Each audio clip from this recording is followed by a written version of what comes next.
Hello दोस्तों, क्या हाल है। आज है 14 अक्टूबर 2025, दिन मंगलवार, हिंदी तिथि आश्विन देश शुक्ल षष्ठी। आइए बात करते हैं आज के मुख्य समाचार में। देश भर की तमाम मुख्य खबरों पर नजर डालते हैं। बिहार चुनाव, बीजेपी उम्मीदवारों की पहली लिस्ट जारी। बिहार विधानसभा चुनाव के लिए बीजेपी आज उम्मीदवारों की पहली सूची जारी करेगी। केंद्रीय चुनाव समिति की बैठक के बाद ये फैसला लिया गया है। सीट शेयरिंग में बीजेपी को 101 सीटें मिली हैं। ये लिस्ट पटना में साझा प्रेस कॉन्फ्रेंस में घोषित होगी। लैंड फॉर जॉब केस में लालू परिवार की पेशी। दिल्ली कोर्ट में लैंड फॉर जॉब केस में लालू प्रसाद, राबड़ी देवी और तेजस्वी यादव पेश होंगे। ये मामला रेलवे नौकरियों के बदले जमीन देने से जुड़ा है। कोर्ट ने सभी को आज हाजिर होने का आदेश दिया है। जांच एजेंसी सीबीआई इस केस की सुनवाई कर रही है। बिहार चुनाव दूसरे चरण के नामांकन शुरू। बिहार विधानसभा चुनाव के दूसरे चरण के लिए आज से नामांकन प्रक्रिया शुरू हो रही है। उम्मीदवार 20 अक्टूबर तक पर्चा भर सकेंगे। ये चरण कई महत्वपूर्ण सीटों पर होगा। नामांकन में सख्त सुरक्षा व्यवस्था रहेगी। गाजा शांति समिट काहिरा में। गाजा में शांति के लिए मिस्र की राजधानी काहिरा में आज समिट होगी। अमेरिकी राष्ट्रपति डोनाल्ड ट्रंप इसमें शामिल होंगे। भारत की ओर से केंद्रीय मंत्री कीर्तिवर्धन सिंह हिस्सा लेंगे। समिट में क्षेत्रीय शांति पर चर्चा होगी। बंगाल में बर्धमान रेलवे स्टेशन पर भगदड़। पश्चिम बंगाल के बर्धमान रेलवे स्टेशन पर भगदड़ मच गई। 10 से 12 यात्री घायल हो गए हैं। कारण भीड़ भाड़ बताया जा रहा है। घायलों को अस्पताल में भर्ती कराया गया है। एनडीए की पटना में साझा प्रेस वार्ता। बिहार में एनडीए की सीट बंटवारे के बाद कल पटना में साझा प्रेस कॉन्फ्रेंस होगी। ये 13 अक्टूबर को आयोजित होगी। सभी सहयोगी दलों के नेता शामिल होंगे। चुनाव रणनीति पर चर्चा होगी। बिहार में NDA seat sharing final. Bihar चुनाव में एनडीए ने सीटों का बंटवारा कर लिया। बीजेपी को 101, जेडीयू को 101 सीटें मिली। एलजेपी आर को 29, आरएलएम को 6 और हैम को 6 सीटें। ये फैसला केंद्रीय चुनाव समिति ने लिया।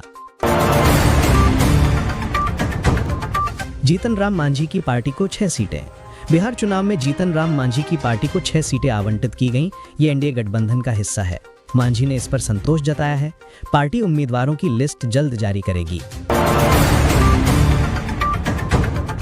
तेज प्रताप यादव सभी सीटों पर उम्मीदवार उतारेंगे। तेज प्रताप यादव बिहार की सभी विधानसभा सीटों पर उम्मीदवार उतारेंगे। ये आरजेडी की रणनीति का हिस्सा है। वे महागठबंधन के तहत चुनाव लड़ेंगे। घोषणा पटना में की गई। हरियाणा आईपीएस अधिकारी वाई पूरण कुमार की मौत पर महापंचायत। चंडीगढ़ में हरियाणा के वरिष्ठ आईपीएस अधिकारी वाई पूरण कुमार की मौत के मामले में महापंचायत हो रही है। ये मौत आत्महत्या बताई जा रही है। परिवार और पुलिस जांच कर रही है। महापंचायत में न्याय की मांग हो रही है। अफगानिस्तान में टीटीपी की कोई मौजूदगी नहीं। अफगानिस्तान के विदेश मंत्री आमिर खान मुत्तकी ने कहा कि देश में अब टीटीपी की कोई मौजूदगी नहीं है। पाकिस्तानी सेना के अभियानों से विस्थापन हुआ था। ये बयान काबुल से दिया गया। क्षेत्रीय स्थिरता पर जोर दिया। टीम इंडिया ने वेस्टइंडीज को हराया। टीम इंडिया के सामने वेस्टइंडीज 248 रन पर ऑल आउट हो गई। ये क्रिकेट मैच में भारत की जीत है। भारतीय गेंदबाजों ने शानदार प्रदर्शन किया। मैच का स्कोर कार्ड जारी हो गया। चेन्नई में बीएमटीसी बस की टक्कर। चेन्नई के चिन्नास्वामी स्टेडियम के पास बीएमटीसी बस ने 9 वाहनों को टक्कर मार दी। कई लोग घायल हुए हैं। ट्रैफिक जाम हो गया। पुलिस जांच कर रही है। जनसुराज की दूसरी लिस्ट कल जारी। बिहार विधानसभा चुनाव के लिए जनसुराज पार्टी कल उम्मीदवारों की दूसरी लिस्ट जारी करेगी। संस्थापक प्रशांत किशोर ने घोषणा की। ये लिस्ट पटना से जारी होगी। पार्टी की रणनीति पर फोकस। अफगानिस्तान पाकिस्तान संघर्ष में 58 पाकिस्तानी सैनिक मारे गए। अफगानिस्तान पाकिस्तान सीमा पर संघर्ष में 58 पाकिस्तानी सैनिक मारे गए। ये तनाव बढ़ाने वाली घटना है। दोनों देशों ने आरोप लगाए। अंतर्राष्ट्रीय नजरें टिकी हैं। ओडिशा सामूहिक बलात्कार पर ममता बनर्जी का बयान। पश्चिम बंगाल की सीएम ममता बनर्जी ने ओडिशा में 3 सप्ताह पहले हुए सामूहिक बलात्कार पर कहा कि राज्य सरकार ने कोई कार्यवाही नहीं की। बंगाल में ऐसी घटनाओं को गंभीरता से लिया जाता है। दुर्गा पर मामले में 3 गिरफ्तार हो चुके हैं। जांच जारी है। दोषियों को सजा मिलेगी। दिल्ली हाफ मैराथन में एलजी शामिल। दिल्ली में वेदांता हाफ मैराथन का आयोजन हो रहा है जो 25 साल पुराना है। उपराज्यपाल विनय कुमार सक्सेना तीसरी बार भाग ले रहे हैं। 40,000 से ज्यादा लोग शामिल, जिसमें 10,000 महिलाएं। फिट इंडिया अभियान को बढ़ावा मिलेगा। वक्फ अमेंडमेंट एक्ट पर AIMPLB बैठक। दिल्ली में वक्फ संशोधन अधिनियम को लेकर AIMPLB की महत्वपूर्ण बैठक हो रही है। मुस्लिम संगठन अपनी राय रखेंगे। कानून पर चर्चा होगी। फैसला संगठन स्तर पर लिया जाएगा। प्रयागराज में UPPSC PCS प्रिलिमिनरी। प्रयागराज में UPPSC की PCS प्रिलिमिनरी परीक्षा आज हो रही है। सेंटर्स पर निगरानी बढ़ाई गई है। लाखों उम्मीदवार शामिल हो रहे हैं। परीक्षा केंद्रों पर सख्ती बढ़ती जा रही है। तेजस्वी यादव दिल्ली में कांग्रेस से मुलाकात। तेजस्वी यादव आज दिल्ली आकर कांग्रेस नेतृत्व से मुलाकात करेंगे। बिहार चुनाव रणनीति पर चर्चा होगी। महागठबंधन को मजबूत करने का प्रयास। मुलाकात महत्वपूर्ण मानी जा रही है। कनाडा की विदेश मंत्री अनीता आनंद आज भारत दौरे पर आएंगी। द्विपक्षीय संबंधों पर बात होगी। दिल्ली में बैठकें होंगी। व्यापार और सुरक्षा मुद्दे प्रमुख।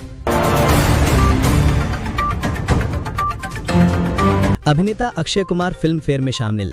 अहमदाबाद में 70वें फिल्म फेयर पुरस्कार समारोह में अक्षय कुमार शामिल हुए। कई सितारे मौजूद थे। पुरस्कार वितरण हुआ। बॉलीवुड की चमक बिखरी। बिहार के उप मुख्यमंत्री सम्राट चौधरी की बैठक। बिहार के उप मुख्यमंत्री सम्राट चौधरी बिहार भाजपा प्रभारी विनोद तावड़े के आवास पर पहुंचे। चुनाव रणनीति पर चर्चा हुई। बीजेपी की तैयारियां तेज। बैठक महत्वपूर्ण फैसले लिए गए। अमेरिकी राजदूत सर्जियो गोर ने पीएम मोदी से मुलाकात। अमेरिकी राजदूत सर्जियो गोर ने प्रधानमंत्री मोदी से मुलाकात की। द्विपक्षीय मुद्दों पर बात हुई। संबंध मजबूत करने पर जोर। दिल्ली में यह बैठक हुई। गुजरात विश्वविद्यालय स्नातक समारोह। गुजरात के सीएम भूपेंद्र पटेल और राष्ट्रपति द्रौपदी मुर्मू गुजरात विश्वविद्यालय के स्नातक समारोह में शामिल हुए। डिग्री वितरण हुआ। शिक्षा पर जोर दिया गया। समारोह भव्य रहा।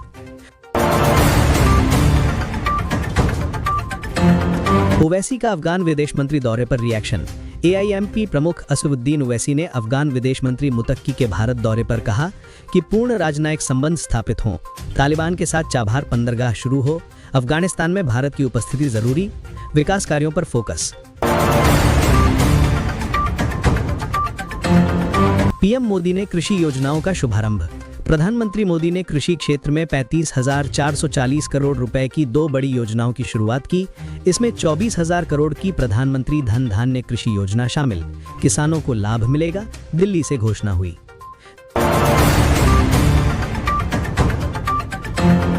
जेपी नड्डा से जीतन राम मांझी की मुलाकात। जीतन राम मांझी ने बीजेपी अध्यक्ष जेपी नड्डा से मुलाकात की। बिहार चुनाव पर चर्चा हुई। गठबंधन मजबूत करने पर बात। दिल्ली में यह बैठक हुई। दिल्ली में कोल्ड ड्रिफ्ट कफ सिरप पर बैन। दिल्ली औषधि नियंत्रण विभाग ने कोल्ड ड्रिफ्ट कफ सिरप पर बैन लगा दिया। मध्य प्रदेश रिपोर्ट के बाद कार्रवाई। थोक व्यापारियों को निर्देश जारी। बिक्री और वितरण तुरंत बंद।